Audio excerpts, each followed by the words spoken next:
Hey, what's up? I'm Elliot, here with artist, musician, producer Lovecast, gracing the studios of KUCR 88.3 FM. So, Lovecast, tell us about your music. What do you play? What's your setup like? Okay, so at the end of high school, I sort of just started recording my own stuff, and I didn't know anything about MIDI at the time, so I was recording purely like auxiliary percussion, like shakers and stuff, with my guitar and vocals. And so as I progressed, I sort of picked up things along the way. And so as of now, when I record, I guess I should say that there's two different setups. One being what I use when I record, and one being what I use when I perform. And so what I use when I record is, a MIDI controller that's responsible for the drums and the keys. And then I'll always include my bass guitar and my guitar, and vocals, of course. So that's basically my recording setup. But my live consists of a looper, a 3-track looper, and I'll try to incorporate as many things as I can from my home studio into my live setup. So that's my setup as of now. But hopefully, with time, I learn to sort of accommodate myself a little better and make things a little easier for myself. Cool. You just came out with a new EP. What is it called? It's called Now I Know. Now I Know. What was your driving force behind the EP? What inspired you to do it, to write it, record it? I think to just give a little background, my personality sort of entails this method of doing things where I sort of just go with the flow, and then I find connections between things, and I sort of like get those connections to sort of make that spontaneous creation a much more personal creation to me. So with Now I Know, I took 2 songs that I had already released on my SoundCloud, but I re-recorded them, mastered them a little better, and just cleared them up a little more. And then I added a song. I wrote a song for the EP that I call Fertilizer. And I released that April 28th, which is my birthday. So I thought it'd be special to instead of expect gifts, rather give gifts to the world on my birthday. Nice. So are you still going back to songs and just, tightening them or kind of rewriting them, making more adjustments? Because you can. Definitely. Yeah. So what I sort of planned with this EP was just sort of getting my foot in the door of my own soul, if that makes sense. Just letting myself know that I could release something, but there's definitely a full-length album in the works, and I'm planning on getting a lot of those demos that I did release on SoundCloud and just sort of tightening those up and just adding whatever elements I can now that I've experienced more in the world. Sweet. What kind of stuff have you been listening to just in the past couple of days, in the past week, whatever? Yeah, so I mean, I keep referring to SoundCloud, and as I guess I want to call myself a SoundCloud artist. At first I wouldn't really listen to other things on SoundCloud. I would just use it as a means of sort of putting my stuff up there and just having sort of that way of exposure.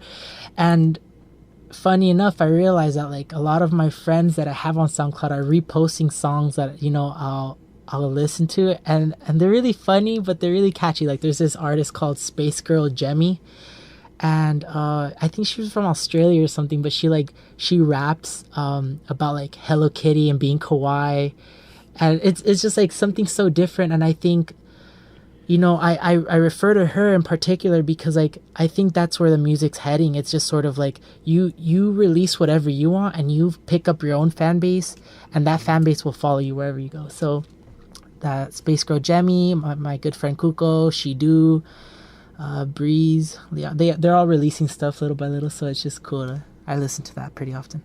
Cool. So you have a new full length in the works coming out, soon in the near future. Yeah. What else are you working on? I mean, like personally or just music. And anything. If you're writing a book, I'd like to know. Okay.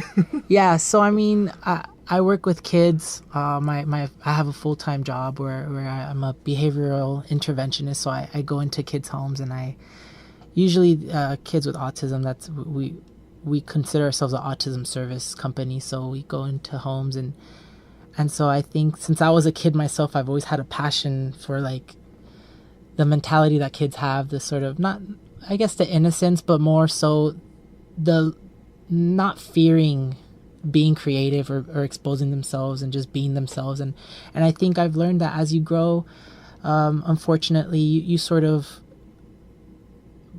become a little more fearful and a little more, people call self-conscious, but I think I like to call fearful, because you're just more aware of yourself, and you pick and choose what you want to like expose to people. But I've always known that kids are sort of naturally themselves around all situations. So cool. Yeah. That's cool. That's really good, because everybody is I mean, more and more people are understanding the autism spectrum and knowing everybody's different. Even I think, and it's a really positive thing that you're doing. Definitely. I just want to add it. It's so funny working with these kids, because like a lot of people would think that they're not understood, or they're hard to understand, but spending a week with them, like they're just like us. Some of them just can't verbally communicate, so they show their frustration, and people take that frustration as something out of the norm. But when you realize, like, if I couldn't communicate something to you, I'd probably lash out like that too. So it's understanding that they're no different, and there's beauty in them just like all of us. So cool. So, your next show, is that going to be July 6th, 2017? Yeah, that is going to be July 6th. Yeah, and that's going to be the first show that I ever play in Riverside. And I've been living in Riverside for, I want to say, maybe 3.5 years or so. And so it's kind of weird that, like, whatever shows I have been playing have been in LA, so I've had to drive, like, all the way out there, and crazy stuff has happened at some shows, and, it's just good to know that I'm gonna be close to home, and that there's gonna be people that like I love and that love me, supporting me. I think that's what matters to me the most. Tight. And you're doing the LA Riverside. You're rooted in definitely. In oh yeah, I mean I know you're not asking about where I'm from, but my parents are both from Mexico, and I was born and raised in Hawthorne, which isn't really a city like really heard about, but it's close to Torrance, sort of by LAX. And another smaller city, Lenox, I was actually raised in for most of my childhood, and I definitely always want to represent that when I'm in an interview, just because there's a lot of good stuff coming from Hawthorne right now. I mean, everyone knows Tyler, the Creator. He came from Hawthorne. Google's blowing up right now, and he's from Hawthorne. And there's just countless amounts of artists coming out of South Bay. Nice. Always good. I'm proud of Hawthorne. To be proud of Hawthorne. Definitely. So yeah, I'm excited to see you July 6th. Free show at Back to the Grind Coffee Shop in downtown Riverside. Yeah, he'll be sharing the stage with Kiki Diago, and it'll be a tight free show during Art Walk. So it'll be sick. A lot of cool stuff going on. Check it out. All right. Cool. Any last words? Yeah, just a big shout out to you, Elliot. A big shout out to KUCR. It's such an honor to be in my home away from home, because this truly is my home away from home. But thank you. I really appreciate everything, and I appreciate the love. And as you might have heard, or you might hear in the future, like I'm just here to grow and find people to grow with. So if you're watching this, just know that there's just love in my heart, and I'm seeking an audience with just love in their heart. So thanks again. Thank you. Yeah, thank you, Lovecast, artist, musician, producer here at KUCR Studios. Amazing. And thanks again. Thank you so much, Elliot. Sinking feeling. Ooh, that's my home away from home. So I call this home away from home because like I have an hour set here at KUCR, so that's it's kind of nice being here. Sinking feeling. Wednesdays, 11 a.m. to 1 p.m. now. Ooh, Kobe. Sick. Cool. Thank you so much. Cool. I really Thank appreciate you. it.